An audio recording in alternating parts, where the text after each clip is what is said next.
like to get this meeting going. Anticipation for what we're going to be doing over the next 4 hours. But anyway, I'll call this meeting to order of the Board of Selectmen and the advisory panel. First item is to approve the minutes. I believe that the draft was sent around by Stacy and team, and hopefully there were comments getting back to Stacy. Are there any other changes on the minutes? Move approval. Second. We have a motion to approve and a second. Any further discussion? All those in favor? Aye. Opposed, abstained? Pretty unanimous. With that, I'll turn it over to the team, and let's get this morning going. Great. Thanks. Good morning, everybody. So you should all have a bunch of materials in front of you. We have some more that may come around soon. Let me just start by reviewing the agenda. So we'll start off just with a review of the agenda, the ground rules, and the action items from the previous meeting. And then also we're going to do a quick review of the process that we're following over the course of this year. And Mike has a nice graphic that he's put together to try and help place us in time and space there. Then we'll have a brief conversation about our values and our goals, and particularly our criteria for success. So building off of the work that we did at our first meeting, where people really talked about what success looked like, I tried to compile some criteria that we might draw from that will actually help us evaluate options as we go forward. We also had a request that we speak specifically about what we care about Orleans.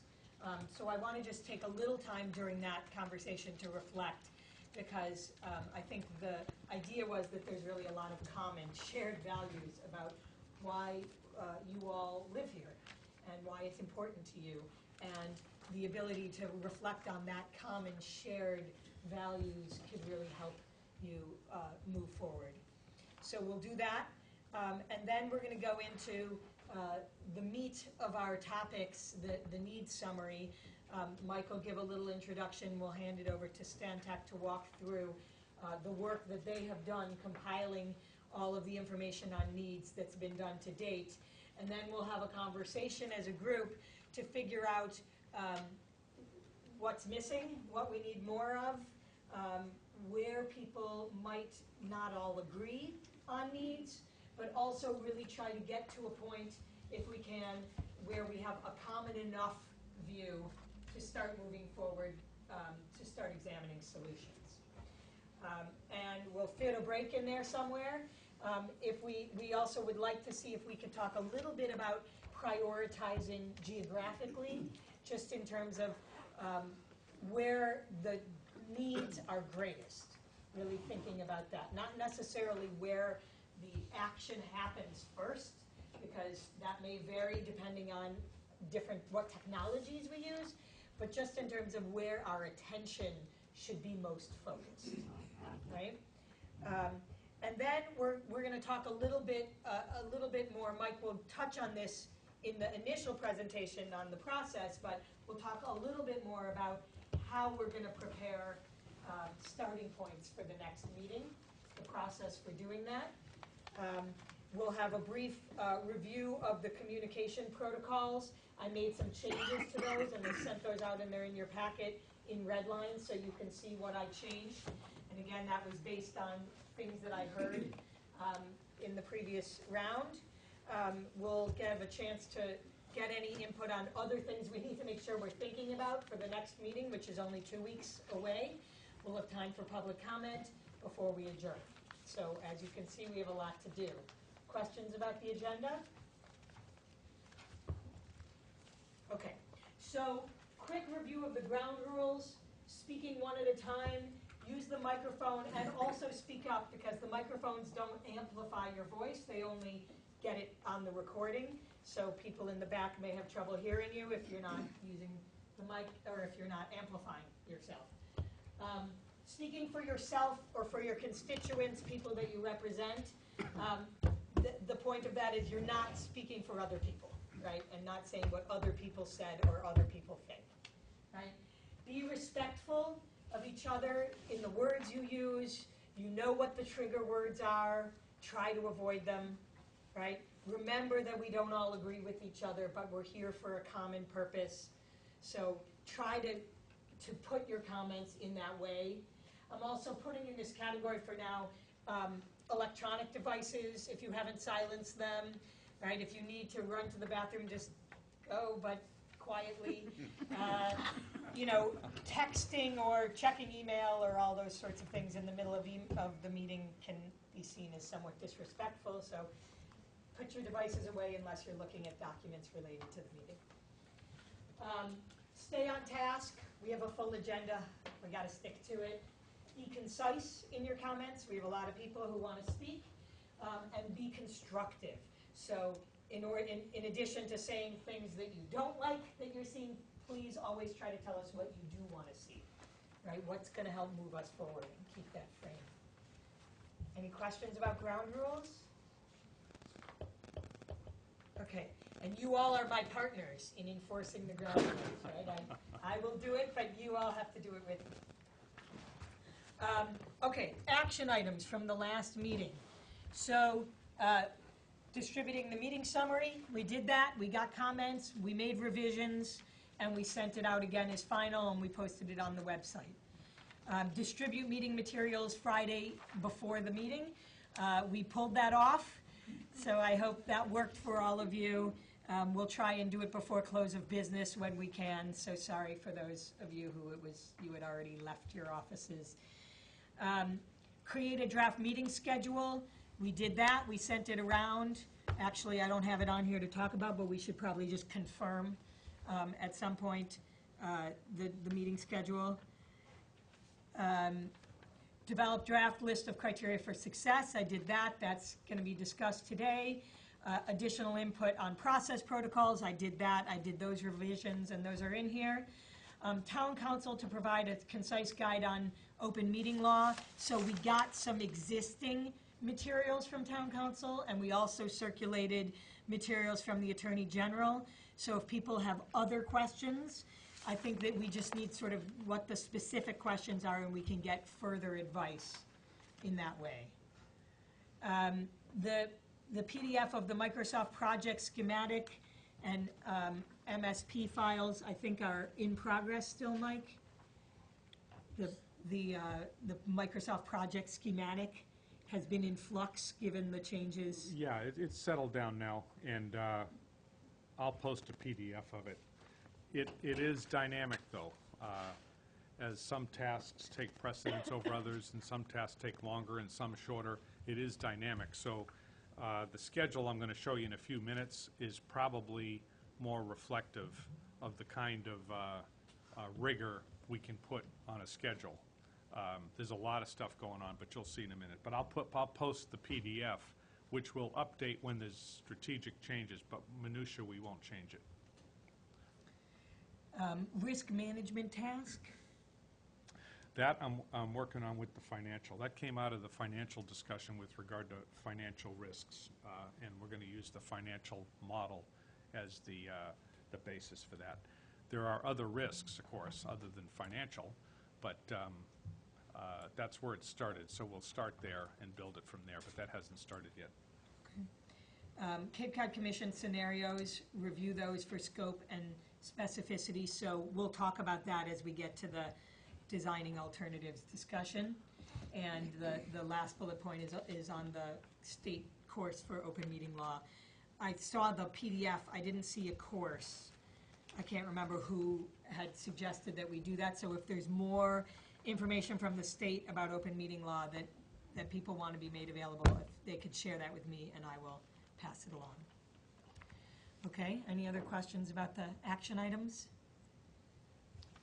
And, you know, I think we'll start every meeting by reviewing the action items, and it really makes sure that we're held accountable to moving this forward in the ways that you all direct us throughout the course of the meeting. And when you look at our draft summaries, if we've missed an action item and haven't called it out in that top bullet list, make sure you bring that to our attention so we can make sure it gets up there. So with that, I'm going to hand it to Mike to do a overview of our process, and I'll pass these around.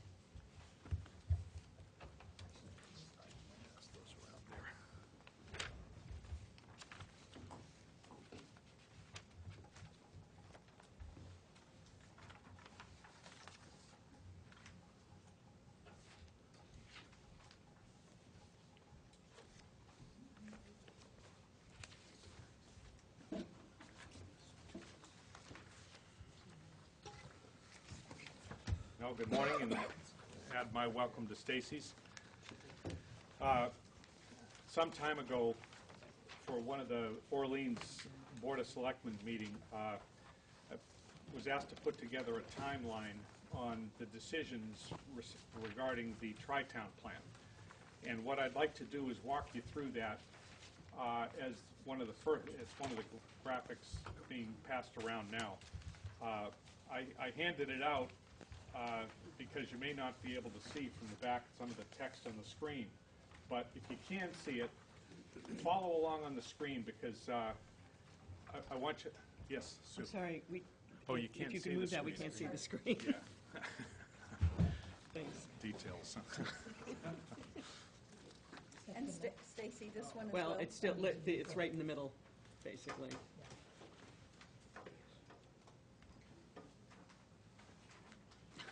Just hand it here. Need a whip and a chair.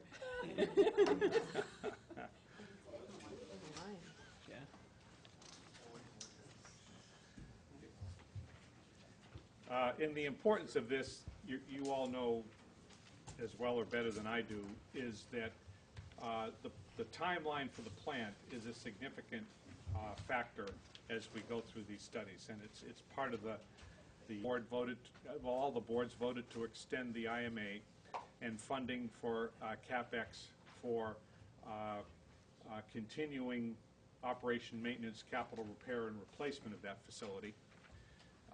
We're aiming for spring of 2015 for the boards to fund the demolition or upgrade of the plant, upgrade design of the plant, one or the other. That's a key milestone. So in May next year, we have to have some clear determination from this group, consensus, on what to do with the plant. If there's a decision to get rid of the plant, then we fund the demolition. The towns would fund the demolition in May 2016, or if it's going to be retained in some fashion, there'd be funding for rehab, capital expenditures for rehab of it, or possibly funding from the Comprehensive Water Resources Management Plan for design and permit renewal. Permit renewal will have to come in any case if we keep the plant. So if there's no funding for rehab or for replacement, then the plant's demolished in the fall of 2016. The IMA ends in December 2016. The permit expires in 2016, and you have some open ground to, not open, but something to work with. And there's the expiration of the discharge permit. So that's the timeline. Now the tasks we're undertaking, and this is really just the plant-related tasks. There's a whole range of other stuff that you'll see in a minute we're doing. The market study, the Tri-Town treatment and disposal options, including a site for the discharge, if there's to be one, financial analysis has to come in there, and the management recommendations for how to manage that plant going forward, including how to manage the upgrade. That plan will be the fodder for town meeting in May, which, assuming it's approved, goes forward for regulatory review and approval. Presuming there's regulatory review and approval, and the plant is going to continue, there's a renewal of the IMA and a renewal of the groundwater discharge permit by the end of the year. Of course, that's one of the reasons we have the regulators at the table here, so they're watching this come along, and hopefully that will expedite that process. Along the way, we thought it was very important, critical, that alter the plant. So we put in here, I put in here 3 town Board of Selectmen meetings to make sure that there's communication, understanding of the options, and that there's closure on this as we go along. So that this group essentially is feeding information back to the towns and understanding of what the options are, so that come May next year, and then subsequently down the road after approval, there's no surprises going forward. So that's the Tri-Town timeline. I'll stop there just for a minute. Questions or comments? Yeah.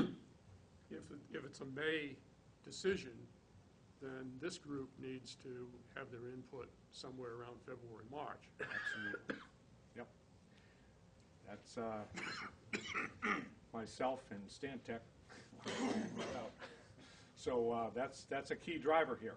And it's part of what we'll talk about as we come to the needs. It factors into the needs summary and our evaluation of alternatives and everything else as we go forward. That's a key factor. Another Mike, do question. you have agreement from Eastham and Brewster with this approach? Have the other town selectmen, have the other town selectmen agreed with, with this approach, or will they, what's your comment on that? I don't believe, John. We have had discussions with the other boards of selectmen in a couple of meetings, so that we'll have a meeting in November with the other two boards. We've been sharing information from this group as we go forward, and the timeline will be part of that discussion. But the boards realized that they needed to make a decision by next May, and that's part of the reason we're working backwards from there. Okay, thank you. Mike, in the second box there, IT treatment disposal options, will you be looking at the potential for processing the septage that would normally and has traditionally gone to Tri-Town to go possibly permanently off-site to other locations that have capacity today? Yes, that'll be part of the study, yeah. Thank you. Okay, so one more flow chart. Pardon my, I have to, I like boxes and matrices and flow charts. So the process for developing the alternatives, to try to put in context where we are right now. Of course, you all know the MEP studies focused on nitrogen. They put out the nitrogen reduction requirements by watershed. Those have been driving the 208 process, which led to the 208 plan scenarios that those of you who engaged in that process have seen. Those scenarios for the watersheds in Orleans, they've characterized as sort of two ends of the spectrum. They have a traditional approach and a non-traditional approach. Supposedly, both of them meet the nitrogen requirements of the MEP studies. So that's where we're coming from to date. We have, subject to this meeting today, the Orleans Needs Assessment. As you know, the MEP studies and the 208, to a great degree, were really focused on nitrogen. Not exclusively, but specifically, as you know from the models and the spreadsheets and everything else, it was a nitrogen model, nitrogen compliance, with generalities made for other things like ponds and urban revitalization or commercial revitalization, bacteria, septic systems, other things, septic failures. So the needs assessment's what we're talking about today. Driven heavily by the CWMP. That's the raw data in the CWMP, putting aside the recommendations, is the major input to what we're looking at for needs. There may be missing pieces, it may be updated, but we're going to talk about that. There's other sources. What we're doing right now, which I'll talk about sometime later, is working with the Commission to take their scenarios and convert them into what we're calling bookends for Orleans. One would be a traditional plan, the other would be a non-traditional plan. We're going to take their plans, which they've developed from the top down, you might say generically, and we're going to start saying, okay, let's ground truth those to Orleans. We're starting that process, I think, tomorrow morning, working with their model, which I'll talk about in a minute, to take those and say, okay, those are your ideas. Here's the way we think these should apply to Orleans, both for traditional and for non-traditional technologies. Those will lead, because of the studies being done, all the way along here. If you remember the timeline, the project schedule, there's various analysis that Stantec's doing. The market studies, the disposal sites, the plant design material. will feed a modified traditional plan, and studies on the non-traditional technologies will inform a modified non-traditional plan.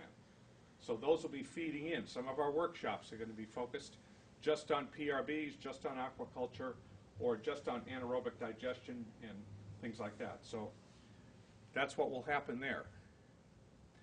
As we go along, 2 workshops from now, we're going to talk about, well, next workshop, we're going to talk about watershed tracker. I don't want to spend time on it today, but the commission has made some big steps internally since the presentations on the 208 in terms of developing a system in-house that allows you to actually track particular alternatives. I won't say any more about that, but it's something we'll talk about next stakeholder workshop. The other key piece is the financial model. 2 workshops from now, we're going to talk about the basics of the financial model, what the inputs, outputs are, and how we're going to look at that. But those are going to start driving the plans. From that, we'll put together a hybrid plan. That hybrid can be all traditional, could be all non-traditional, could be a mix of, but we're not saying what it is. That's for this group to engineer, frankly. That's what this group's here for.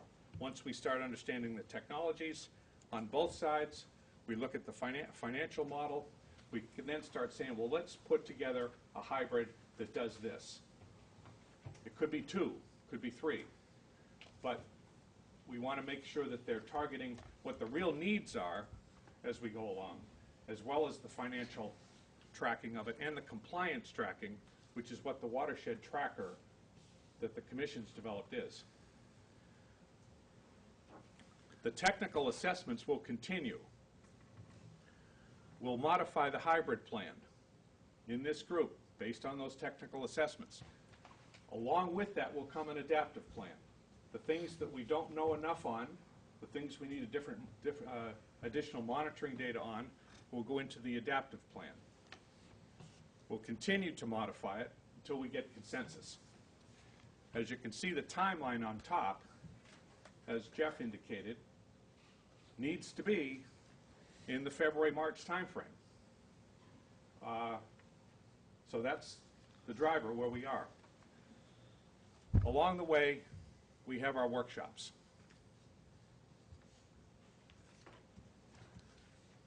The dots at the end, workshops at the end are bigger circles. They had to be bigger because there's 2 numbers in them. But then I was thinking, you know, we're probably going to need some real heavy workshops there. We're going to have to do some serious thinking and horse trading and analysis in those final months. And that's what we're building toward. All this builds toward that. This is a different approach than you take with, if you had 3 years to do a comprehensive plan, the consultants would disappear, come back with options. You would be given a selection of options and you'd pick one. This is different. This is this group continually customizing, negotiating, deciding on needs, deciding on alternatives, deciding on financing mechanisms to create the plan. So that's the way we're going here. This is where we are right now. Questions?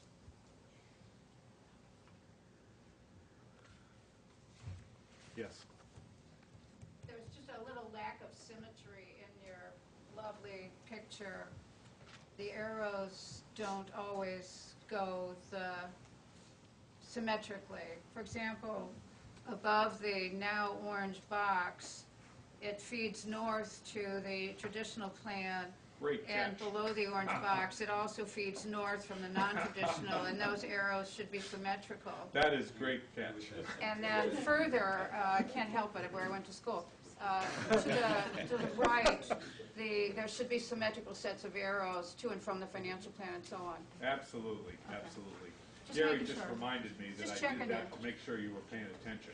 I am. He also left out the number 7 because he just has something else. Well, no, actually, that is, was coming to I left that, out a too. bunch of numbers there if you look, because we have to be determined workshops that I didn't put up there. There may be more than this, but that's very good. I'm not really great at PowerPoint yet, but it is not intended to have everything point toward the traditional plan. Good catch. But the concept would be, though, that you would have the symmetrical information flows. That would be your intent. Oh, absolutely, yeah. Just checking. Yeah. Well, that's why there's a stakeholder group. I mean, if everyone had the same opinion in town, we wouldn't be here. I just want to say that this is very clear, concise, and your explanation was excellent, and I thank you. Thank you. Now, Stacy, do you have to say something before I go to needs? I want to get to, Before we go to needs, we were going to talk about the goals and the... yeah, go ahead, do that. You going to do that? All right, so if you would like to turn in your packets here, I think it's here on the page right behind the agenda. This was my effort to compile the information you all gave me about, or you gave each other, all of us, about what success looked like and also how to avoid failure. Right, our pre-mortem that we did. And I tried to just put this into some criteria that we could theoretically imagine in a matrix. So if we had some options that we wanted to evaluate, we could actually look at how well these options do the things that you have said are necessary in order for success to occur. So this was my first effort at this, and they're roughly sort of categorized by technical, economic, and political, social, because that just seemed to be how they were falling out. A few of them fit into more than one of those. I think one of them I might have put into more than one. Maximizing regional synergy, for example. I put it in economic because that seemed to be the main reason we want to maximize regional synergy is because we want to maximize the economic benefits and the costs, etc. But it might also fit into the technical, right? Because there might be more technical reasons. The PRB, for example, stopping at the town border might seem a little silly. And it might not meet our technical needs. So those are kind of so take those, the categorizations with a little bit of flexibility here. So I'm curious your thoughts about this, how well this reflects what you think we talked about at the last meeting, what you think success looks like, and how actionable these are. Some of them are going to require like public acceptability. We're going to have to break that down a little bit more. Right, what really goes into that? Some people might say that option's very acceptable, and others might say it's not, and we're going to have to get at why, and what are the components of that, and do we need to test that somehow, etc. But what are your thoughts? Yeah. Actually, this came from my alternate who sent me comments yesterday about the need to look at this a little more in a watershed-based, because the Orleans solutions in a lot of cases impact other towns as well. So I think it's important to keep that as at least, an acknowledgement within this that things that are done under any of these are basically impacting the watershed, not just the town. Okay. And I have maximized regional synergy and agreements with other towns, but maybe I need to expand on how that plays into that concept. I think we talked last time about transparency of process and transparency of the financial situation surrounding the project. Mm-hmm. I think it's important that people understand that the process itself is transparent, and that once we get to the financial model, that they are able to understand the economic impact of the project relatively easily. Yeah, yeah. And I have able to be communicated clearly, or maybe I need to say and transparently. Yeah? Yeah. Okay. Yeah. Any notion of doing a sort of public outreach, communications, PR, so that people are brought along as we move along, and we just don't lay a big decision on them in May of next year. Yeah. Yeah, and so I think the way that these speak to us about things we need to do, right, I think that's important to keep in mind. And, you know, that's on all of you as representatives, but it's also on us collectively to think about what else we need to do to get this message out to people. This is a little bit of wordsmithing, but Yeah. second bullet under economic criteria and second bullet under political, social criteria, the word all appears as the third word in each sentence. You can't meet that. So I know I think we all know what we want to do, but I would use some other word, Yeah. because that implies veto.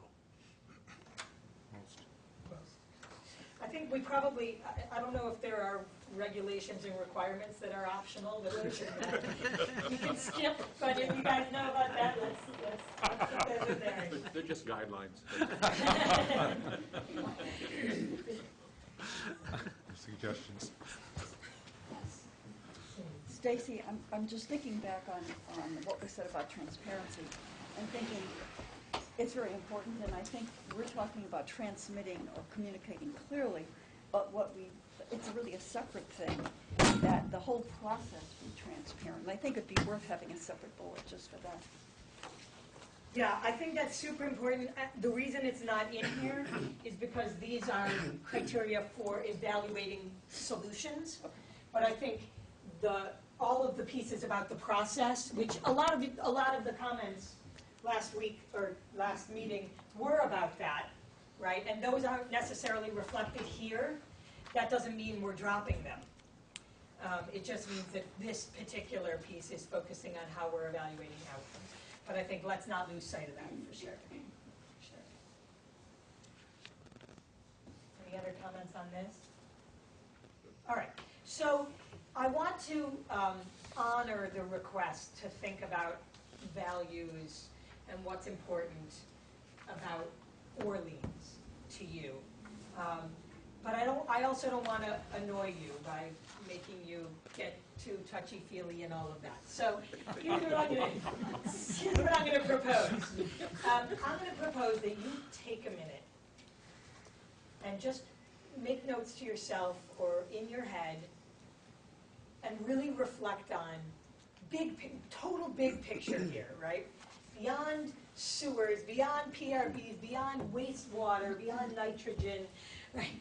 What is really important to you about Orleans and success, right? And life in Orleans and the future. What's really important for you? And just take a minute to reflect on that.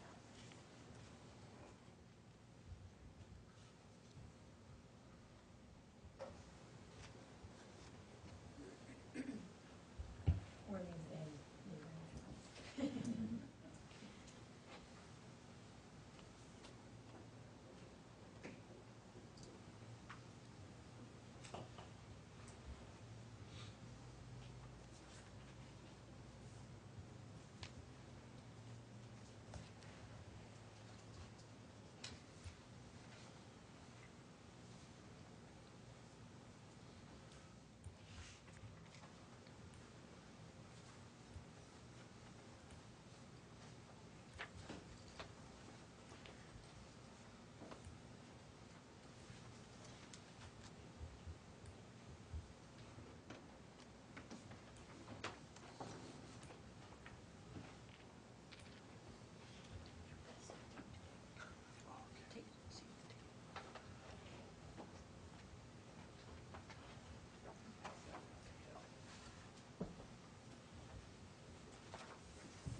Okay, so no pressure, but does anyone want to share what's on their mind on this?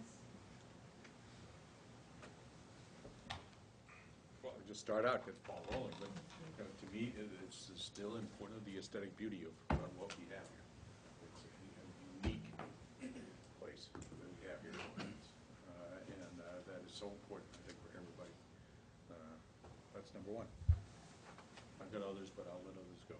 Yeah. I would just follow on that. We are the only town on Cape Cod that has public Cape Cod Bay frontage, public Atlantic coast frontage, and 2 estuaries to the Atlantic Ocean. Nobody else has that out of the 15 towns on Cape Cod. So we have a very special and unique environment. Having grown up in New Jersey at the famous Jersey Shore, where you don't have this. I was just talking about, you have houses right along the ocean front. For me and for my wife, it was accessibility to the ocean, the bay, and the ponds. Just to be able to do that and to see that as well as swim in those waters and sail. Big part. For me, similar to those of you who've just spoken, protecting our natural resources is the absolute number one for me, as well as returning this. We used to have a nice small community feel, and I'd like to return to a time when this community is not so severely divided over an issue. I've lived on the Cape in 5 different towns over the past 45 years. And what I like about Orleans, and this is mostly a comment on town meeting, but whenever there's a need in town, it's like people seem to reach across and support something that isn't necessarily going to benefit them. And I can remember in the past, for example, affordable housing issues, where most of the people had their own house and a place to live, but they supported the issue, where people would stand up and grandparents be talking for money for Nauset Regional Middle School or an after-school program and so on like that, and you don't always see that. Lots of times people are only looking out for their own interest. And I have found, I've been in Orleans most of the time since the early 90s, and that has been the attitude here, and I really, really appreciate that.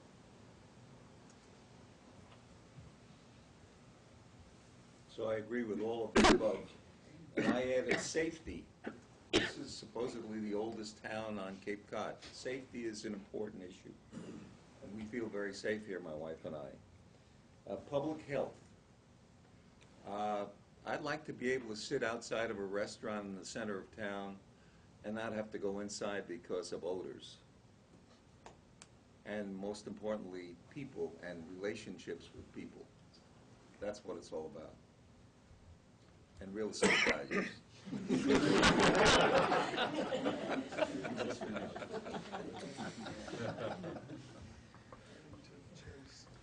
Well, either from the highest altitude, biggest picture, or the most fundamental building block, you really have to have a town, a community that the residents and property owners love and are proud of.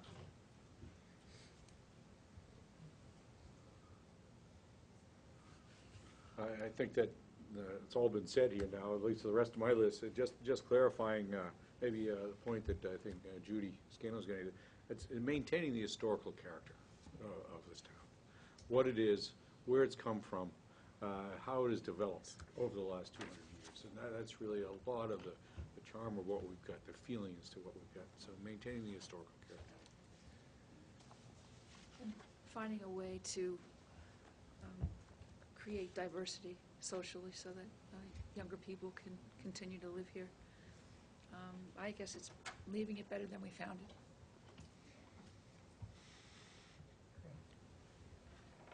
Okay, so I didn't write that all up because I just felt like that would be distracting to the moment, but we did capture it. And so we'll have it in the notes. And I hope you all can just hold on to those things. My sense is they're pretty shared. Maybe you prioritize them differently personally, but those are pretty shared components of what makes life here valuable, right?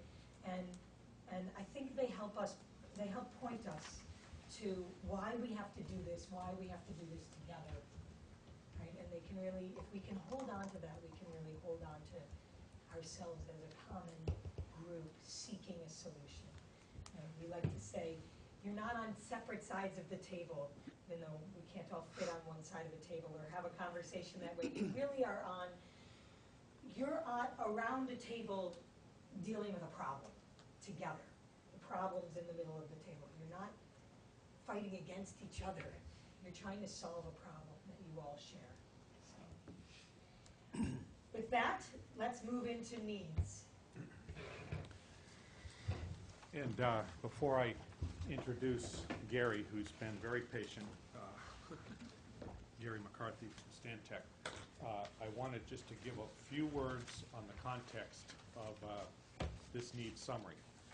It's called a needs summary, not a needs assessment, because the framework coming into this was that there's been a tremendous amount of work done on just about every issue. Not all of them, not that there's not gaps, but there's been so much work done that we didn't need to go back and start from the beginning on this. We have a lot of data, a lot of information. Any time in the last 40 years that I've been working on this kind of stuff, if any town had the information that Orleans had, you'd think you died and went to heaven. It's a tremendous backlog of information. The challenge has been for Stantec to digest it, to come on board and hit the ground running and take this and digest it and understand it.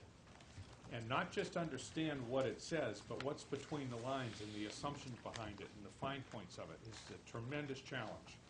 So as they go through this today,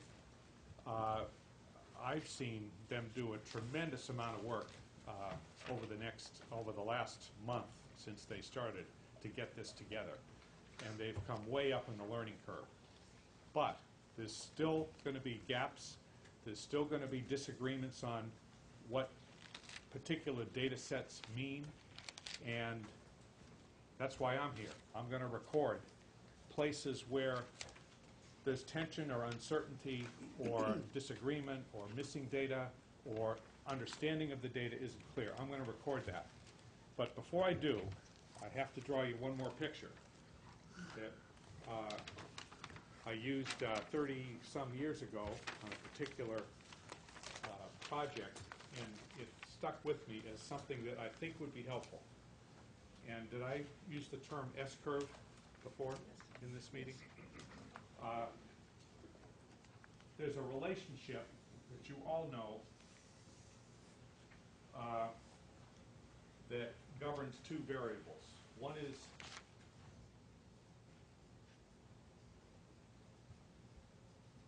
uncertainty, or let's call it certainty. That's what this axis is. Certainty in understanding a particular issue. So say we're talking about issue X. And 100% certainty is here and 0 here. And down here, you can probably guess what this is. Time. And time is money. So the question is, how much time and money should we spend to go up the uncertainty curve with regard to a particular issue X, whatever that is? And there's a certain curve that you all know about, just replacing a doorknob on a house, you know it. There's a certain curve that has a certain shape to it.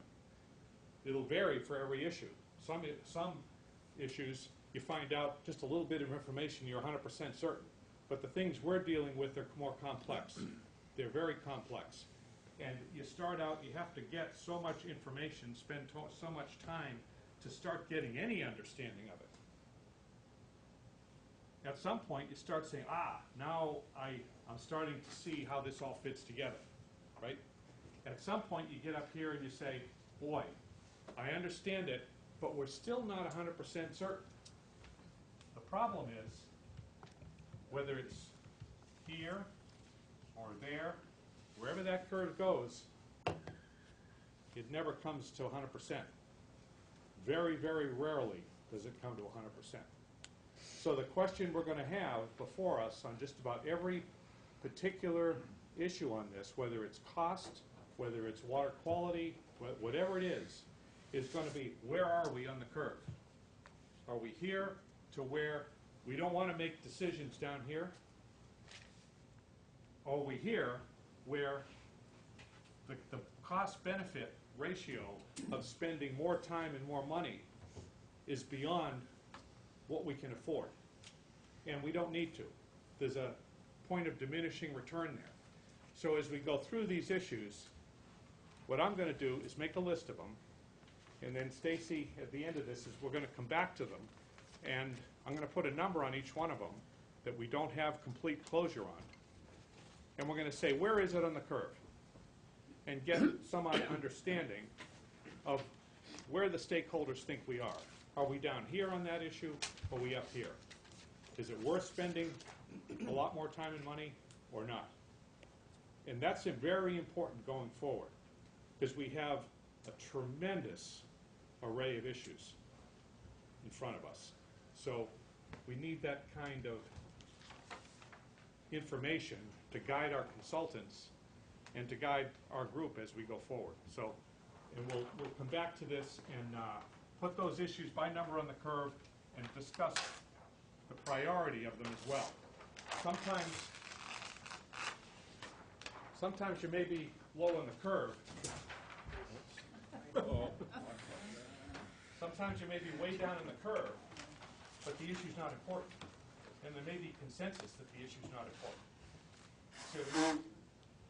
So that guides us as well. So those two factors are very important. With that, thank you for your patience, Gary. Thank you, Mike.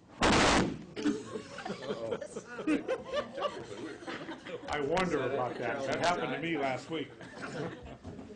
Break it, you bought it. Yeah. That's why we don't use that one.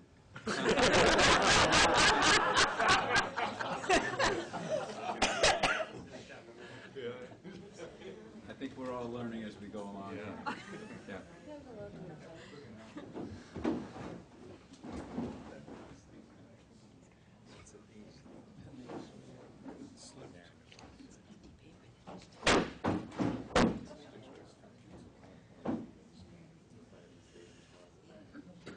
All right. Nobody got hurt. That's good. Good morning, everybody. Thank you very much. My name is Gary McCarthy. I'm a project manager with Stantec. And I want to introduce my team. With me is Lou Sirocco's project engineer, Lauren Hurdle, also a project engineer with us, and Steve Calabro is a senior project engineer. And on our team as well is Sia Karplis, who's a sub-consultant for our team, bringing some specialized expertise. We are very, very excited to be involved in this project. We are your technical resource on this project. Mike and Stacy have made it clear that this is a group effort, and we're the technical resource for this group. Very, very proud to be part of this process. It's a unique process, as you can imagine. As Mike said, the standard process is that consultants go away, they bring back all their smart ideas, you choose concept or plan A, B, or C, and you go on your way. That hasn't worked in the past. This is a new process that involves adaptive management planning, which is a very, very effective planning tool for complex issues like this that allow us to capture all issues to make sure that they're addressed properly to the group's satisfaction. We have been engaged for about 4 weeks now. We have done a lot of reading and a lot of meetings. Had some meetings with the Cape Cod Commission, very effective meetings with that group. We understand there's a lot of knowledge in this room, and we're very interested in hearing from folks about what they know. But we'd like to start with sharing with you what we've learned.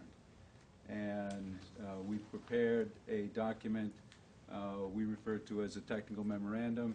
It's for our task one, which is a needs summary of our scope.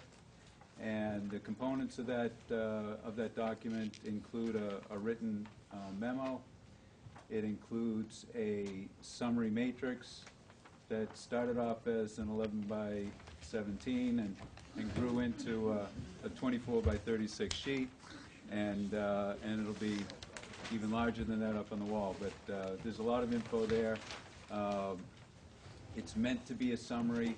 It's meant to try to identify trends. It's meant to help put all of this information in a snapshot. And the third component is planning a summary map to give the information on the matrix some geographic context. So with that, I'd like to hand off to Lou, and Lou is going to go through the matrix and just give you an idea of how what we were thinking when we presented this material. Let's see. Thank you, Gary. Again, my name is Lou Sirocco.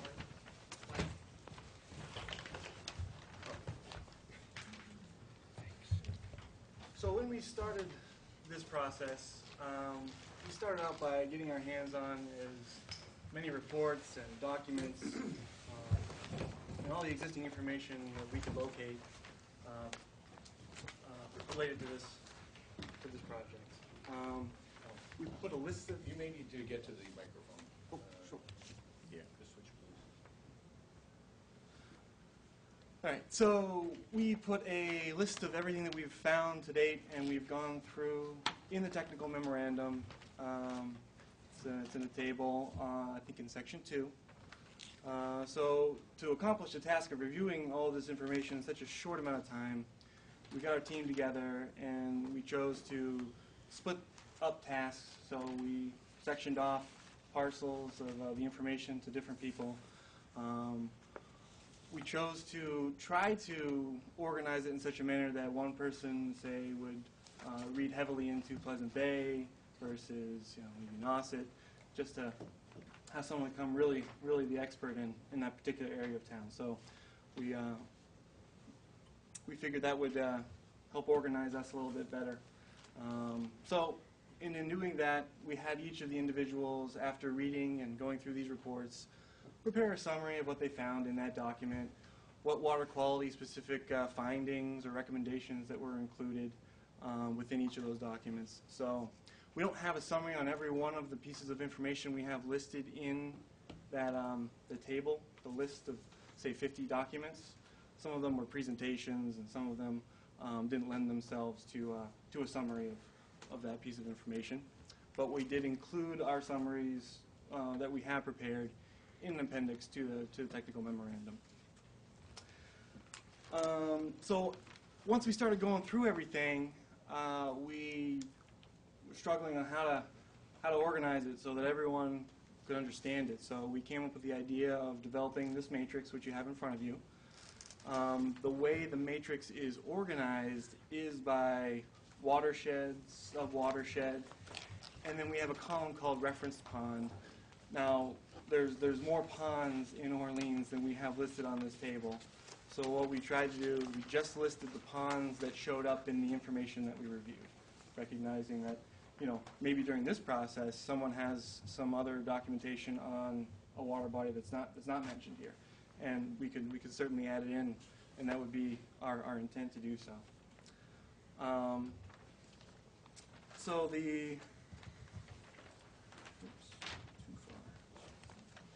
so starting in the upper left-hand corner, you see how we have location. And then as you travel right, and maybe we'll take Nauset as an example. The Nauset watershed, a sub-watershed of Town Cove within that. And then some of the reports that we read included information on Boland's Pond, Icehouse Pond, Rubens Pond, and Kettle Pond. And then going across the table to the right, we have the different documents that we reviewed, and we list just a brief explanation of some of the findings that we found inside those documents. Specifically, we read the MEP reports on each of these watersheds. We read several review documents for each of the MEP reports, and we just listed what each of those has said. For instance, on the MEP report, it goes through, and the conclusion was that the Nauset watershed is stressed, based on their analysis. Going to the right, you can follow along. You finally get to a column, freshwater ponds. So there are a couple of different sources that produce some information on the water quality monitoring, and we've listed what their results were. The CWMP had its own set of findings and needs that were included within that document. DRI is a companion document to the CWMP, which lists a summary of what it found. And all the way to the right, we get through 208, and then some of the others that we couldn't have a category for every single document. So if it didn't fall in one of those, it wound up in other. So that's basically how the matrix is organized. So you can either look at it by a specific watershed or sub-watershed and travel to the right and see what the different documents say about it, or you can pick a different document and travel downward and see what it says about each of the different watersheds. So that's one way of looking and organizing the information. We also found that it would be helpful to graphically display that, so that when you're looking at a map of the town, you can see the same information, but graphically oriented. And I think Lauren will talk a little bit more about that. Will both the needs assessment and the matrix be available to us electronically?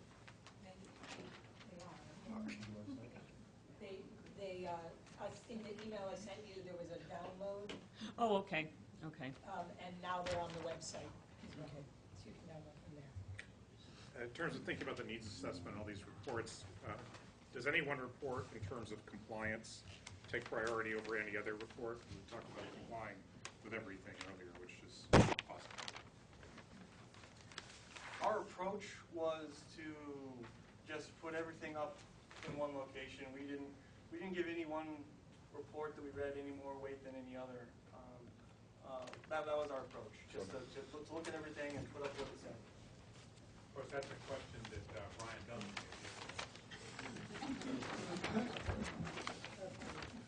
answer. Thank you very much, Mike.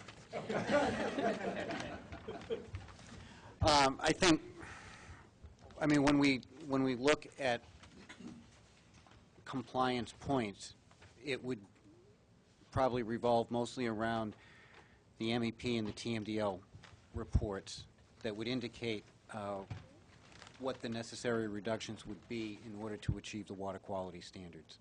I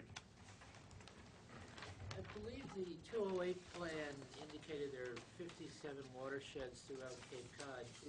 Does your designation of watersheds here map precisely to the 208 definition list of watersheds? I believe it does. I also was kind of under the impression that there is some flexibility there. I don't want to speak out of turn on that one. On the mapping that you see here, the layers that indicate the delineation of the different watersheds was provided to us by the Cape Cod Commission.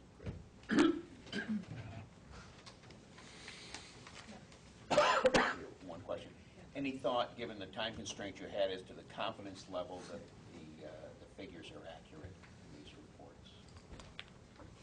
I would say, as Lou had said, this exercise was to provide a compilation of all the report data and summarize that as best we could. So we purposely try not to pass judgment on the recommendations or conclusions. Thank you.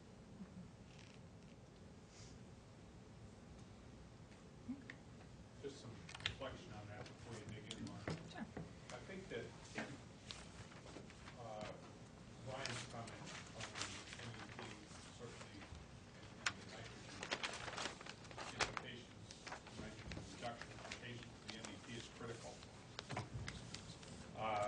But it's obviously an issue in the stakeholder group as to how important a particular impairment is, say, of Pleasant Bay versus an impairment of a pond that wasn't necessarily covered in the MEP reports, that may be phosphorus limited, but may be severely impaired and a very valuable, useful resource.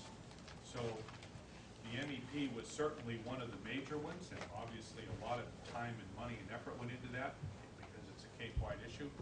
But I think it's up to this group to also sift through this and say, we have a variety of other, we talked recently about the bacteria TMDL on Namskaken. Well, maybe that's a non-issue. And maybe that's something that is moved down the priority list, but that's the kind of dialogue we need to have on the needs as we go forward on the importance of them.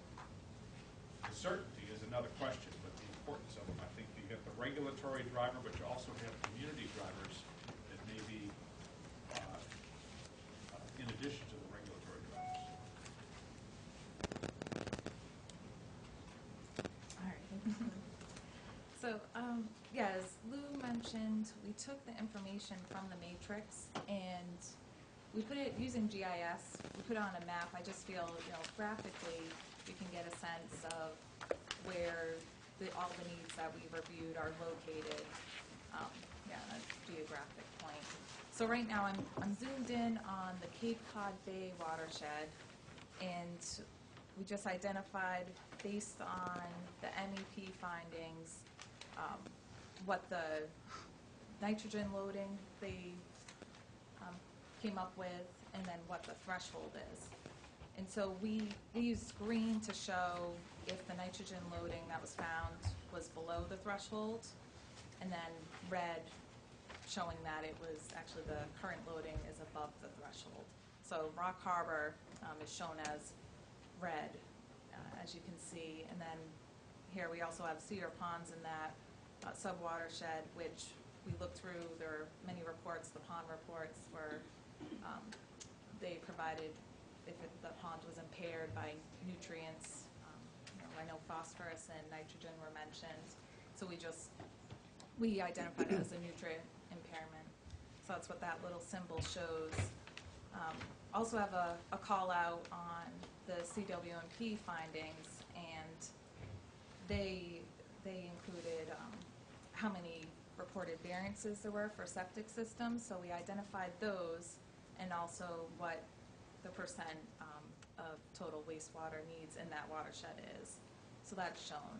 And also, I'll just scroll down to show the legend so you can get a sense. We also looked at, so with the CWMP, as far as the ponds go, they identified what areas of first priority, second priority. And then the nitrogen stress ponds, those are located around Pleasant Bay, as they have the saltwater influence. Freshwater ponds we identified as nutrient impairments based on the reports. And yes, and then nutrient susceptible, that in the report it would show that it wasn't a current, it didn't seem like it was an immediate issue, but it could be.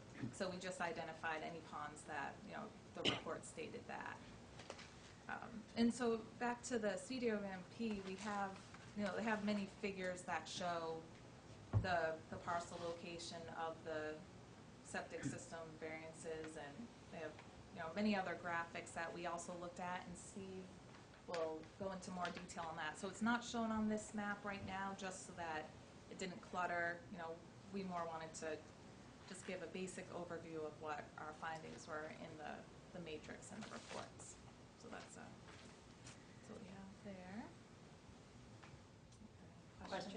amount? Carol? Well, excuse me, general question. I see that there's in your table of contents, 5 is sort of missing information and resolution of uncertainty.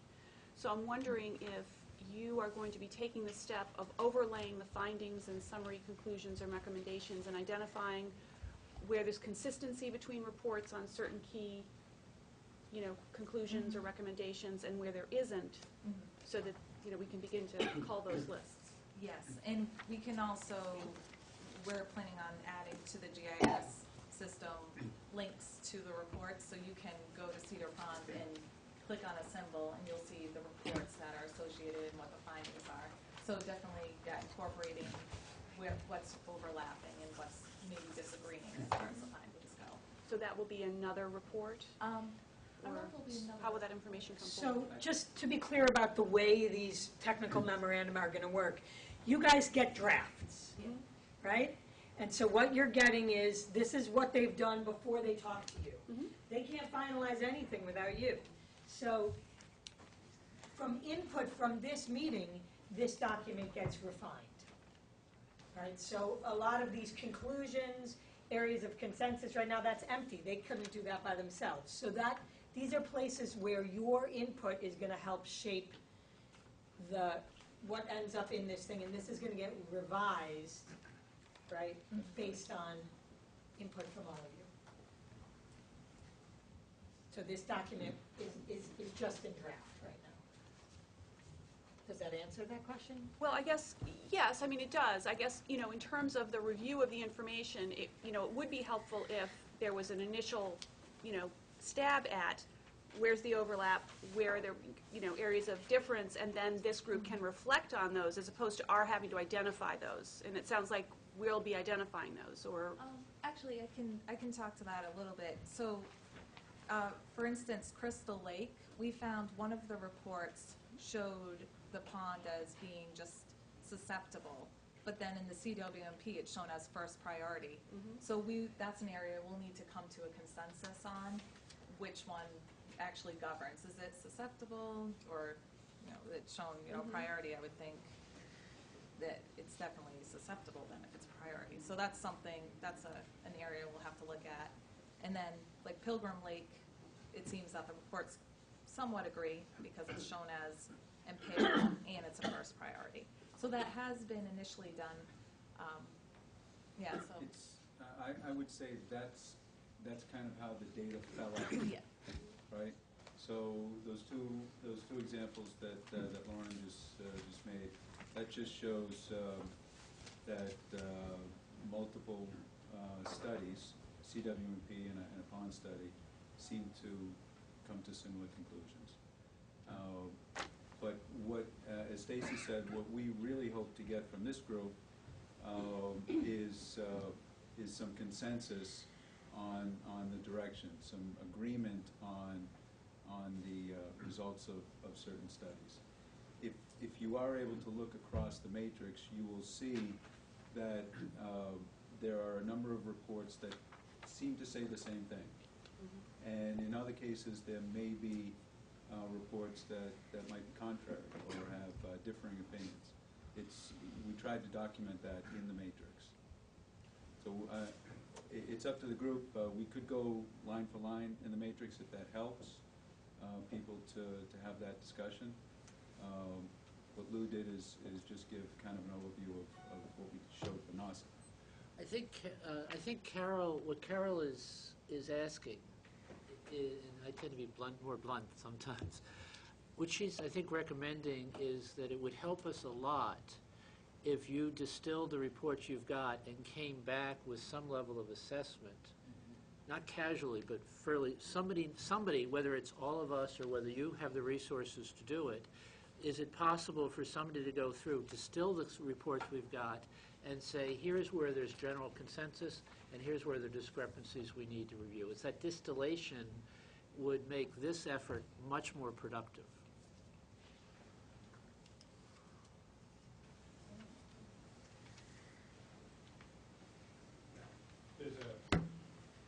Judy just pointed out, there is some of that done. I think in the table itself, it points out divergent opinions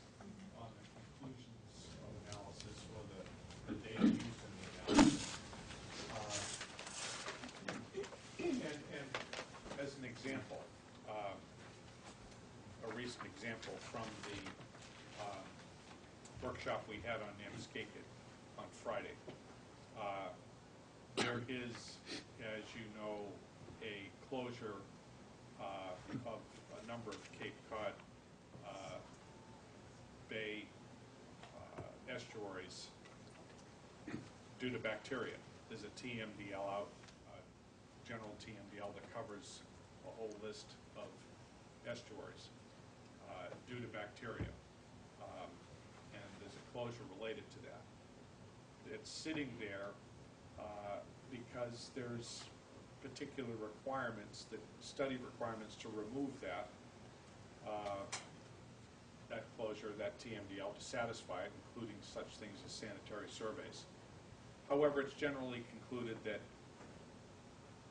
in studies like this, in different places, the bacteria is generally not anthropogenic. So to prove that would be expensive, and in fact, if there's not much shellfishing there, and if public health is not an issue, which it does not seem to be, then it's of low importance. So I think that it's difficult for a consultant, for instance, to say that's not important. We're going to skip that. We're not going to use that as a driver for particular actions, remediation, or as a wastewater goal or objective. So I think that's kind of where we're looking for input here. I do think, I got that suggestion, so I think that's important for us to go through, compare the documents, point out the places where there's common agreement and where they're different, and make that clear. So with that, I'll let you take the question. Judith. I don't think in every case there's disagreement in these reports. I think it's how information was used to make a determination. So with the examples of the ponds that you just used, Pilgrim, Crystal, and Bakers are the town's 3 swimming lakes, if you will. They're kind of interesting in that Bakers is one of the few oligotrophic ponds on Cape Cod. Its water quality is excellent. It was given a second priority for addressing nutrient threats because we want to keep it that way. It's extremely important that if we've got an oligotrophic pond, we keep it an oligotrophic pond. Crystal is showing a little impairment, but not really, but it's a very important swimming beach. Pilgrim is showing a fair amount of impairment. So those were therefore then ranked for higher priority in the immediacy. But again, it really doesn't, I don't believe, I never heard any discussion about disagreement between reports. It was just the information that we got. How did we use that in terms of making a decision? And there were other criteria that were considered too, whether there were Massachusetts species of concern, such as Plymouth gentian habitat and other things like that. I just wanted to point out, though, that this figure is based on reports that are no more recent, I believe, than 2006. And since 2006, we have continued monitoring these ponds right up to this month. And this happens every year. So we have a lot more data than you have seen, and more current data and more updated.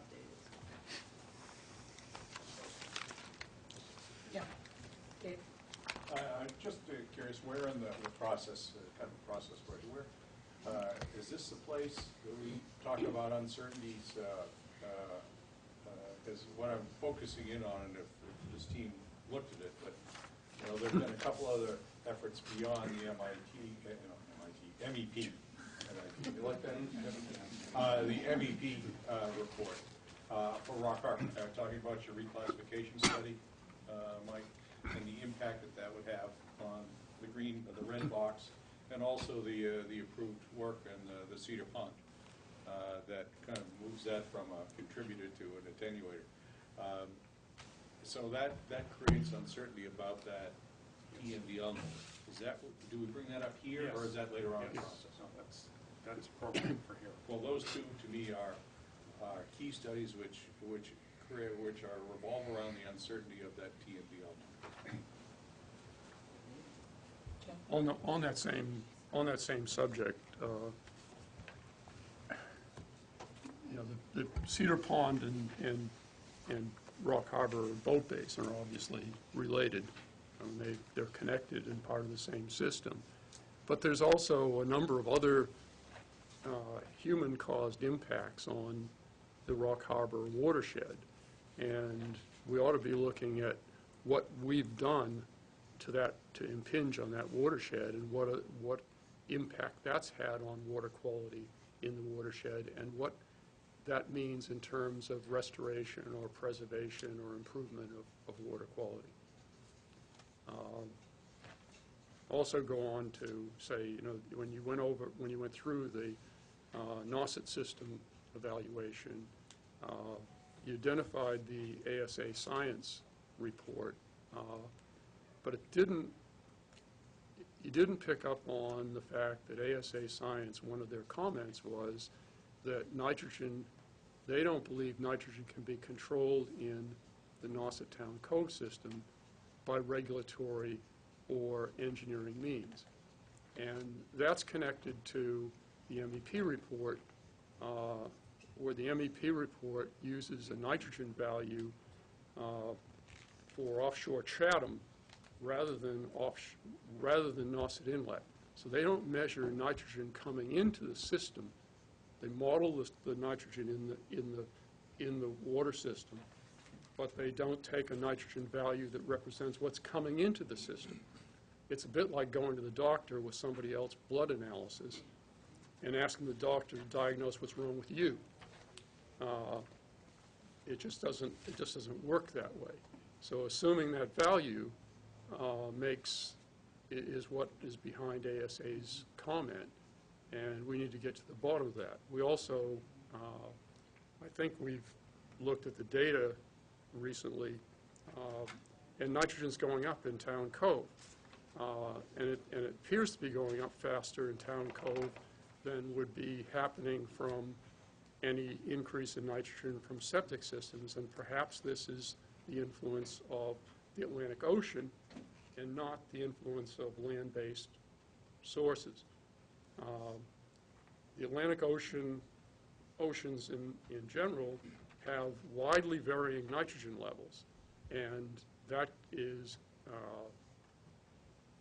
that's amplified by the samples that were taken offshore of Nauset Inlet and in Nauset Inlet.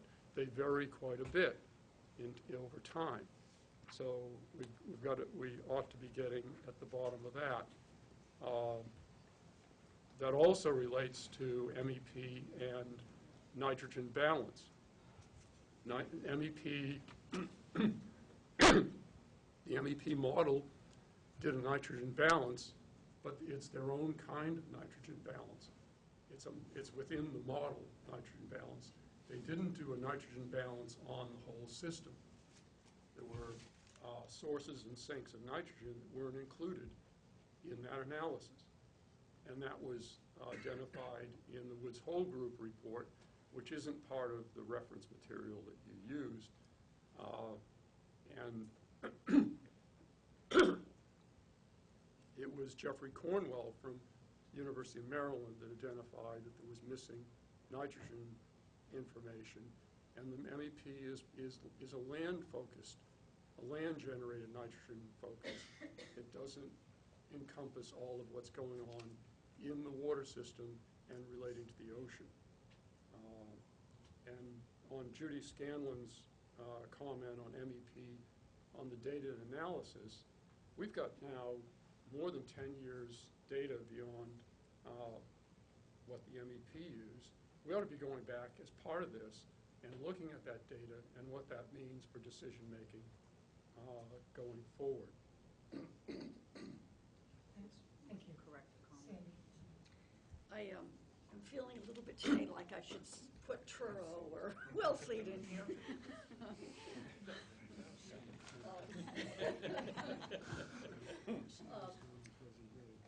Because Eastham and Brewster and Orland share watersheds, I think it's really important, and I have sent this to Mike, and that will go to Stantec if it hasn't, Eastham's wastewater planning efforts.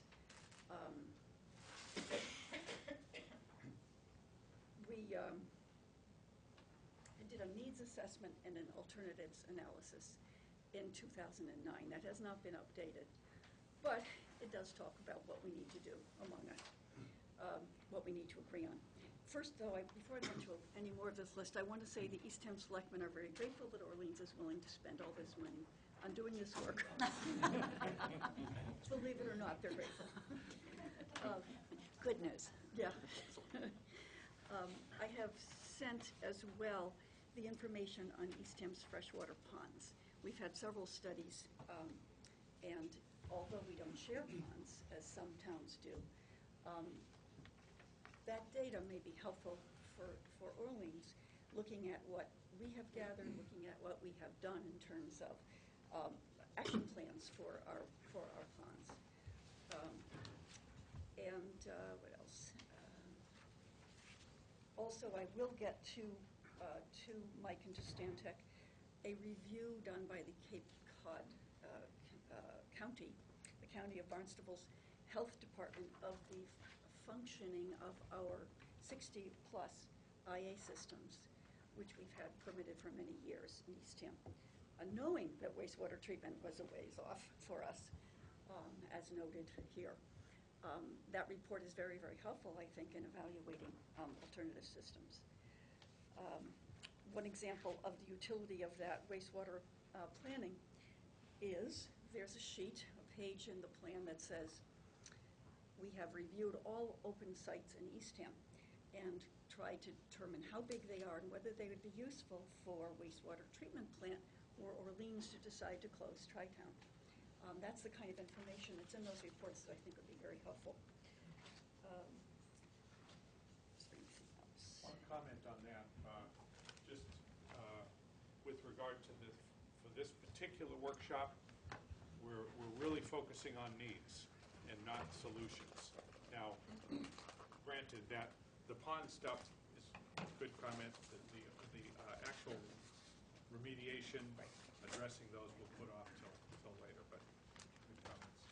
And the last thing I wanted to say about this is, as many of you have heard me say before, that the Cape Cod Commission, to me, has been fairly tepid in its response to the issues of freshwater ponds. I hope that this group will be more forceful, integrate that more than they have. And I echo what Judy has said. All of the towns that I know of have years and years worth of uninterpreted data on ponds that needs to get interpreted, and we think in Eastham that would be a great role for the Cape Cod Commission to help us with that. Bring it all to one site and let us all use that information. So that's it for now. Thank you. Okay. So I'm going to let Judy speak, and then I'll jump in for a second. I just wanted to clarify, Mr. Eagles mentioned MEP. I was not referring to the MEP. We were talking about freshwater ponds. I'm talking about the Orleans Freshwater Pond Monitoring Program and the County Commission Pond and Lake Stewards Monitoring Program, which has continued since these reports were generated and continue today. So we have lots more data. So just a process point for a second. So I know that you had some additional needs assessment information, particularly it was from the CWMP. So if people think that would be helpful, they can walk through again a little bit more detail on the needs as identified in the CWMP, and then we can come back and continue this. And I think what we're doing here is what we need to be doing, which is identifying things that are missing, whether it's documents, data, additional things that will help inform us in our needs, and identifying places where you notice there might be differences or discrepancies. And then from this, we will get to the S-curve and try to figure out what to do with them. But just to be clear about sort of where we are in this conversation. So if everyone's okay, let's give them a chance to walk through a little bit more on their needs assessment, and then we'll get back into this conversation.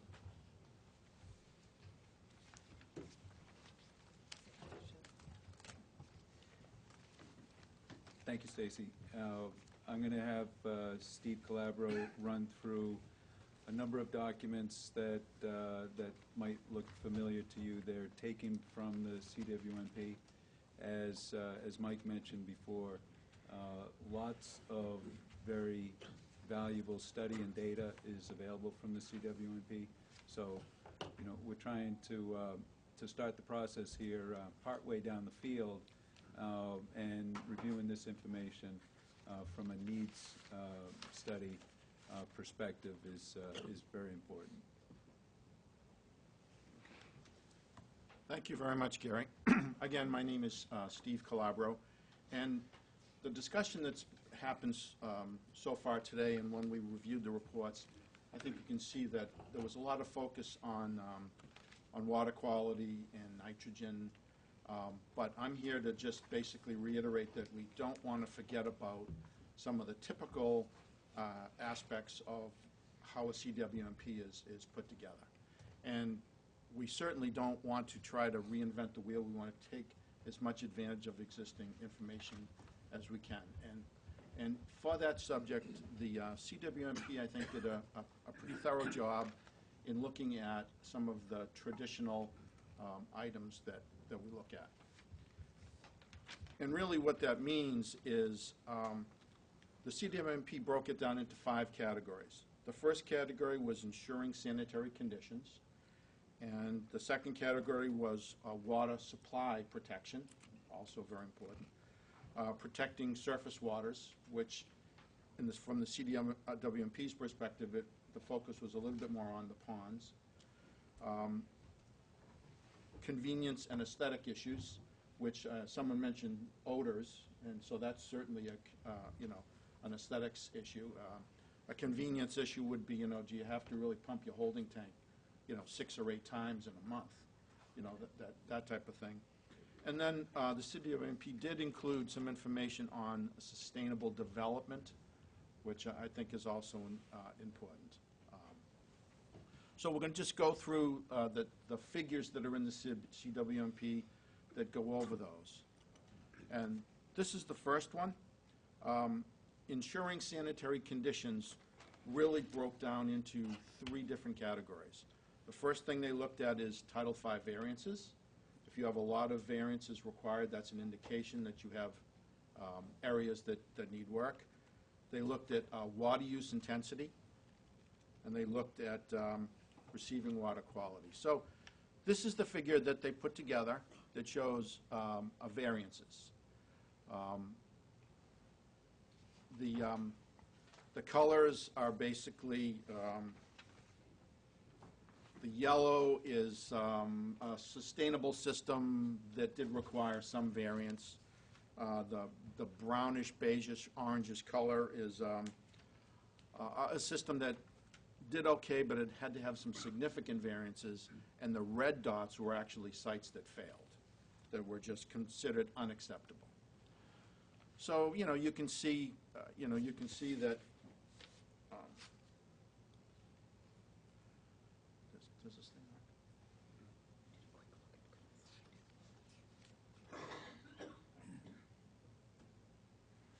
That there's a concentration in this area of a lot of yellow and orange dots. That's that's probably understandable. It gives you a sense of where the needs are. You get up into this area and there's a lot less, and this is based on quite a few years of information. So it gives us a sense of where variances and Title V issues might be. Okay, go right down to the next one. Yeah, let's go right to the next one. Okay, great. So the second item that they looked at was basically water use. So where there are areas of high intensity or high water use, that's generally an area where you're going to have subsurface disposal issues. And so again, you see that heavy water use right in this area. There are some other spots, but there are a lot of areas in town that just have average water use, which would seem reasonable since they're just summer homes or residential homes. Next one, yeah.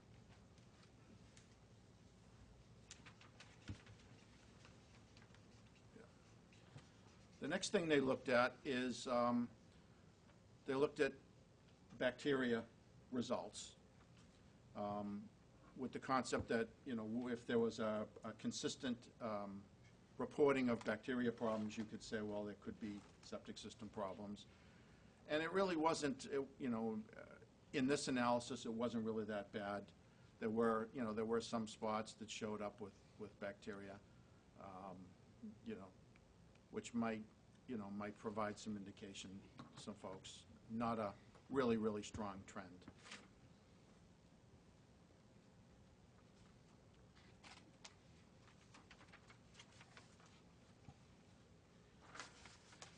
And they summarize that, which gets to, you know, some of the prior comments summarized. They got to lots with sanitary needs. So this is from the CWMP, and you can see, you know, areas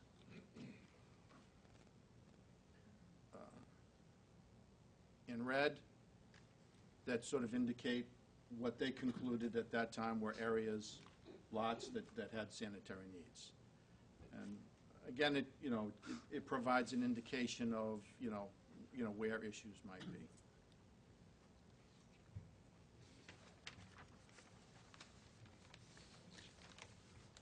So the next item they got into was basically looking at water supply, protecting water supply. And they put together this very nice map that shows that 90%, approximately 90% of the town, maybe a little bit more, is served by public water supply. Yep. Then they looked at where the water supply comes from, which is, you know, down in this area, and they looked at the Zone 2s. Obviously, you would want to concentrate any work for correcting failed septic systems in your Zone 2 areas. So this is a good piece of information that they provided.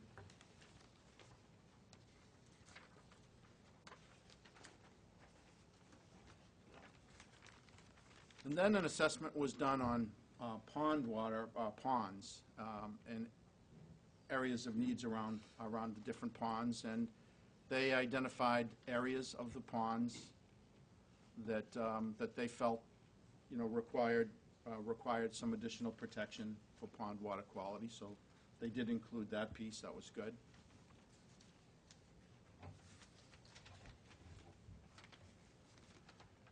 And then this is an interesting graphic. They put together this graph that talks about convenience and aesthetics issues. And the little red dots are areas where there's excessive septage pumping, 4 or more times per year. The yellow dots are yellow areas are mounded systems, which people generally consider as, you know, not very aesthetic looking, so they indicated those. And the green dots, the big green dots are areas where there are tight tanks. And of course, tight tanks, you know, have their own issues, but primarily it's cost.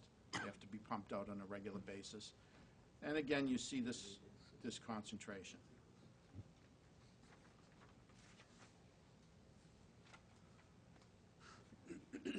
So all these figures in the CWMP in Chapter 3 led up to this one graph, which is a summary of the needs based on the conventional CWMP approach of those 5 items I mentioned. And they put everything together. You can see the concentration in the downtown area, and then concentration around some of the ponds, and a little bit less in the, you know, in the outer areas. So right now, our plan is to use this information to help define the needs in conjunction with the water quality and nitrogen issues that were looked at in the map and some of the review reports. So. First of all, before we go on, comments on this, perspectives? I mean, as I look at that, does anything jump out at you when you look at that? old. Old information, 10 years old. Yeah, and I put that down. A lot of changes. That's a significant issue, current conditions versus CWMP information. The question is, if we updated it today, Right. how much different would it be? Right. And I'm not saying it would or wouldn't be, I'm just saying that's a question. Right. Is that something we can get to that in a minute. Any other questions on that, though? Jim? It's not a question really, but Or comment?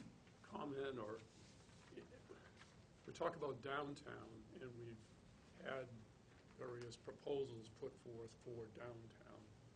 I think at some point, we need to develop a common understanding of several different things, and one is, what are we gonna mean when we talk about downtown?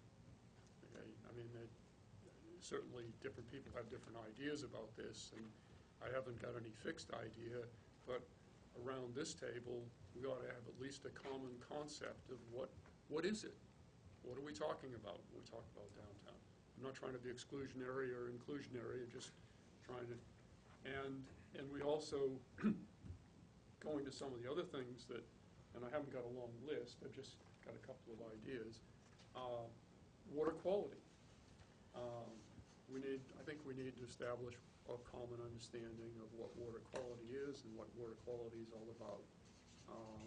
I've had discussion with many people in town, some people around this table, and people have quite different ideas about what water quality means, how you measure it, and so on. And I think it would be useful for us to understand what we're talking about as we go forward. So just to take the downtown question, it does raise for me as you're looking at sort of other than nitrogen reasons or needs, right? And that's one of them, and I don't know if that's reflected here, but this question about redevelopment or revitalization, is that the right term? And fitting that into your conversation. And that also is part of the 208 sort of methodology that they're going to be looking for you all to make sure those conversations play in here as well. So I think that is a point that the group needs to touch on, at least in some way. But I comment on that. I would go back to Petula Clark's definition, actually. Don't date yourself, Mike. For those of you who remember it. I think this is a good question, though. If you look at that map,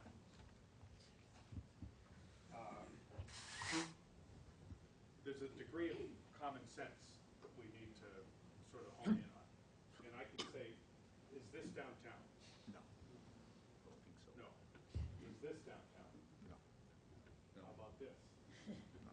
I can point to a lot of places on the map. I can say, is that downtown? Is this downtown? Yes. How about this or that?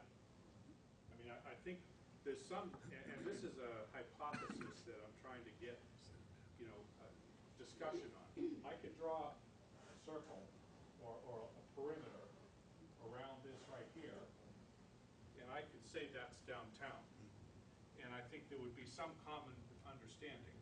The question comes in is if, when you start to extend what is common sense out to the next level, if that's downtown, is this downtown?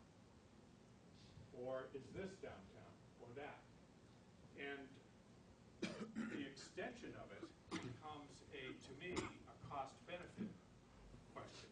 Not a question of what is downtown, but if you did have something for downtown, whether it's cluster systems or going to Tri-Town or PRVs or whatever it is, how much does it cost to extend it out there, and what's the benefit, and what are the alternatives? So that's a separate question than what is downtown. Just comments. I do believe that the town has a downtown village center boundary map, and my recollection is that a a lot of that heavy concentration of red is actually outside of what the town village center map actually That's a is. great point. What's wrong with that? I'm just teasing, but what's the question that raises? What were the criteria for drawing that boundary, right? Yeah. So, were they the criteria we're using for wastewater and septic management? Probably not. So, we need to bring to that. Now, there's certain implications. What I'm saying is we need to draw a different boundary and define downtown differently when we're talking about this scenario. That's right. Yeah. However, how you drew your downtown may influence what this broader downtown is for wastewater. They're related, but they're not the same. Yeah, if I walked into this room with no information about the town of Orleans and saw Mr. Calabro's presentation, I would say his summary, which is based on work of others, shows the preponderance of problems are shown in red on that map. I'm not going to call it anything because it has a variety of different parameters. And then if I look at the history of Orleans, 60 years ago, there was a problem in the same area, and that happened to be the problem where you couldn't get clean drinking water anymore. And then, as a planner, I say, well, wait a minute, what's going on here? It happens to be the area where the density or intensity of development happens to be higher. And we can call it anything we want, Yeah. but it is a problem area. That's right, that's right. And downtown is a placeholder, it's a surrogate for what you're talking about, density, intensity of needs, intensity of wastewater generation, intensity of water usage, et cetera, et cetera. Well, and as someone with some planning background, not to the degree of the previous speaker, but focused locally and in that area, there has been a significant effort to craft zoning changes, to de-emphasize revitalization opportunities and to emphasize revitalization opportunities. And those are reflected in both the zoning and the long-range comprehensive plan. So if you're going to use the one driver of revitalization, you also need to incorporate the long-range plans that town meeting has adopted. Of course, there are going to be other drivers that also enter the conversation, but using that one term since that's on the table. Anything else jump out at you there? Ed? I'd like to comment on the uncertainty, because what you've shown there in terms of red blotches is data based on data which was taken over 10 years ago. As somebody pointed out, maybe Judy, we have 10 more years of data. Yeah. And during that time, those red blotches would have shrunk because it turned out that at the Sentinel station, nitrogen levels met the spec for DEP, and now they've gotten much worse, even worse than they were when that data was taken. So there's a great dynamic to this entire Now, synthesis. keep in mind, and this is the point I was driving at, Ed, those red dots aren't nitrogen. Right. Right. The red dots are other than nitrogen, which points out, but your point is right, and I think we have it here with regard to the assessment, and we really do need to look at that to see if there are significant changes in those maps that we need to consider. But Meeting House Pond jumps out kind of at Ed's, I mean, you look at Meeting House Pond, you say it's fine. But it's not, because that's contained in the Pleasant Bay TMDL MEP study. But what's the problem with that? Not reflective of the whole. That's right. You have Pleasant Bay, which with the break and other things is a clear distinguishing between the main body of Pleasant Bay, where conditions are one thing, and Meeting House Pond, which is a terminal pond. So you have different conditions in the terminal ponds that drive different kinds of solutions that you may not put it, if you just looked at the Pleasant Bay MEP, you may say, and the changes over the last 10 years, you may say it's not that critical. But we know the ponds are. So that has to drive our planning. I think, people talk about definitions. I think when we use the word pond, we must put either freshwater or saltwater Yeah, in good the point. modifier, because Yep. there's totally different conditions and totally different drivers. Exactly, right. Yeah. So maybe the last thing I'll say is this gets back to Mike's S-curve. The work that was done in the CWMP was very extensive. I'm sure they spent a lot of time and effort to do it.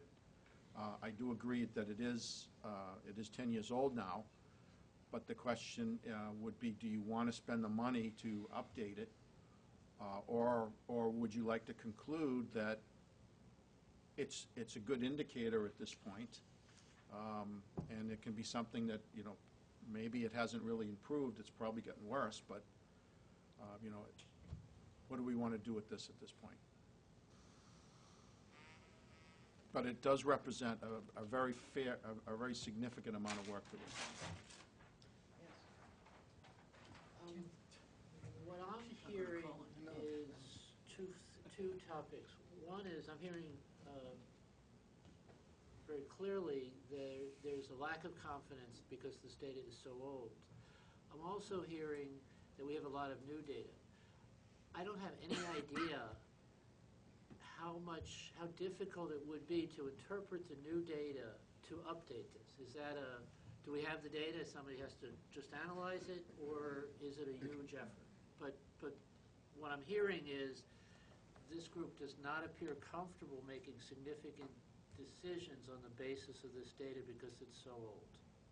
I'm not sure we heard that yet. I think what we've heard is it's old. It's old. We have yet to hear conclusions people might be drawing about what that means.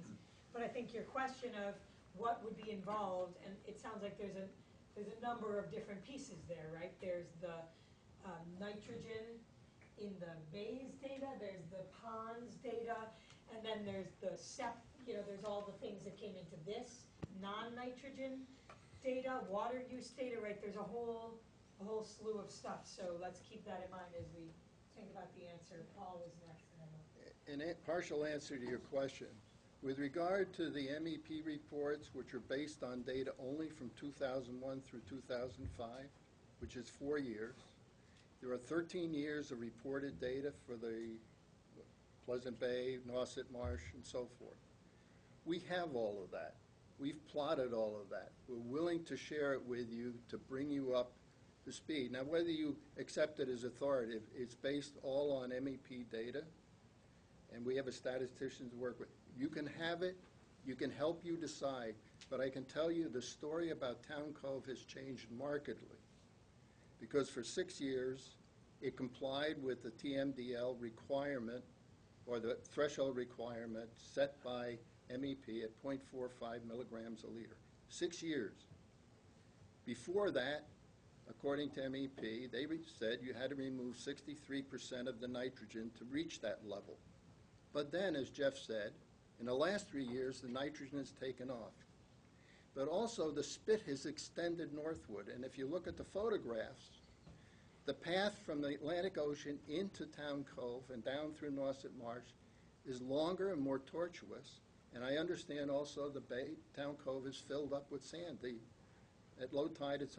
So we can share that with you as part of the process of seeing what it's worth.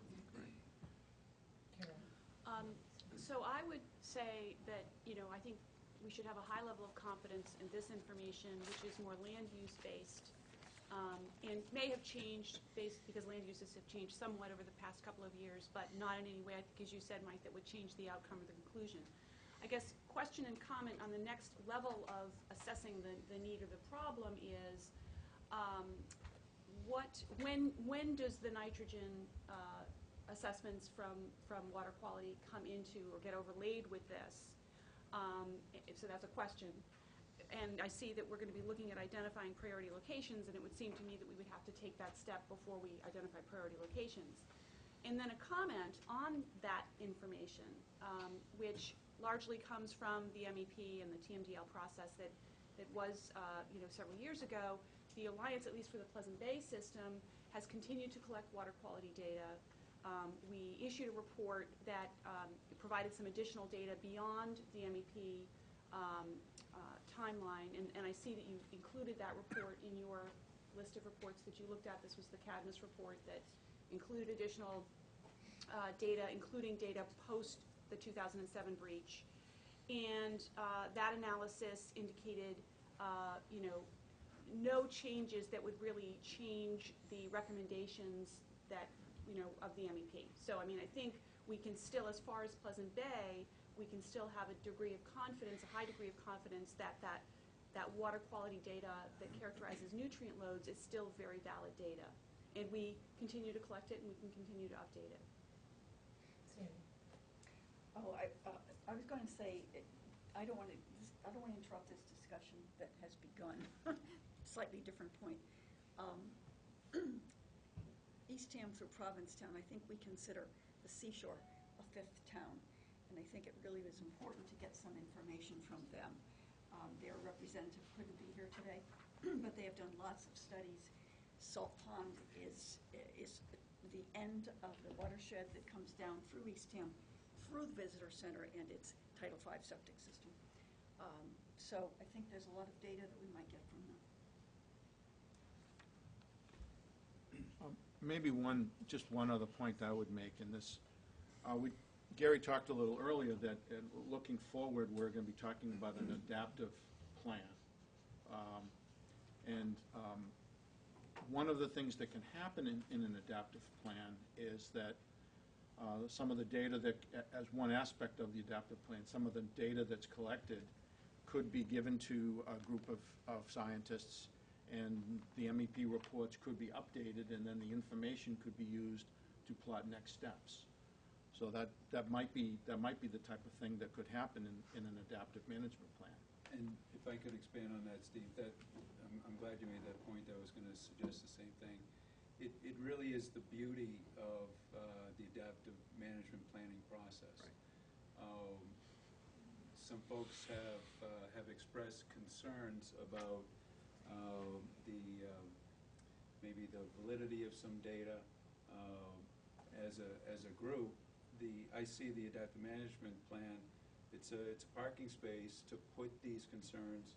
So as a group, if you decide that it needs more study, it needs more time, it needs more consultant time and money to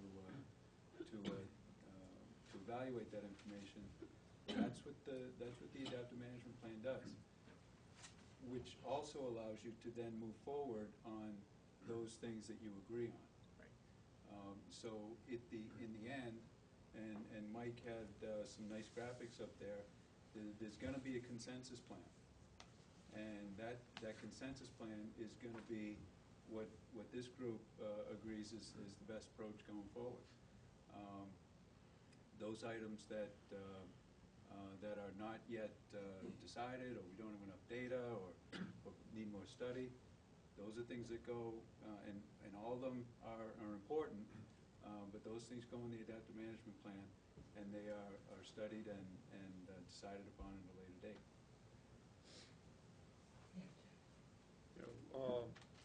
We talk about data, Jim's question, all the data exists, we have the data, we just need to look at it. It goes on a shelf. But one of the bits of, or one of the pieces of information we have is in Chapter 9 or Section 9 of the MEP report on Pleasant Bay, where MEP went through looking a retro view of Pleasant Bay back to the mid-1980s, and looked at what the nitrogen levels were in Pleasant Bay at that time.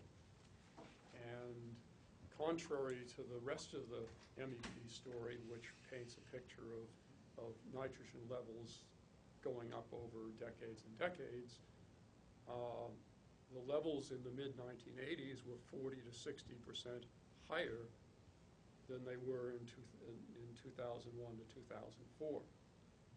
And that has to do with the Chatham break. I mean, it's just part of the hydrogeology of the system. What does that mean going forward? What was going on in Pleasant Bay in 1985, and was, if, as the model tells us, the nitrogen levels are 40 to 60% higher than in the year 2000, what was happening in terms of habitats and eelgrass and whatnot? What did that do to the system? And it doesn't seem to be any horrible anecdotes about the early 1980s. I don't understand what that tells us. So that's a gap in our understanding of the system.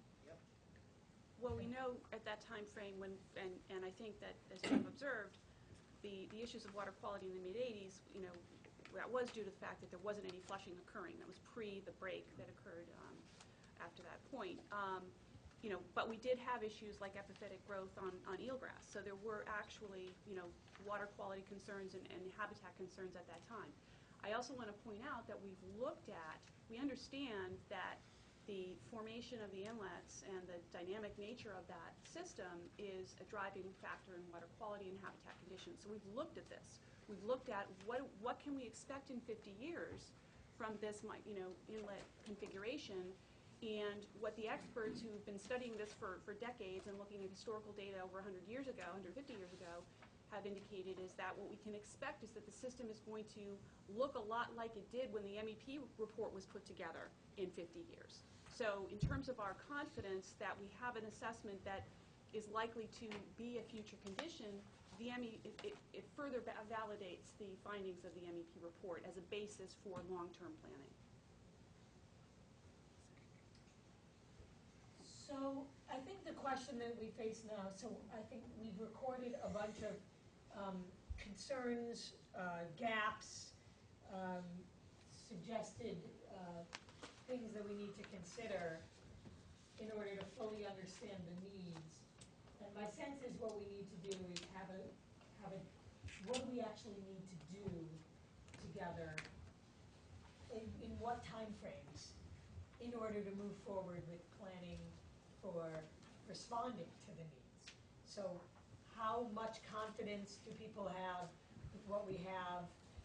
Are there certain things we can name, need to get done, and we can work on them for adaptive management purposes, but we don't have to get them done before we get started?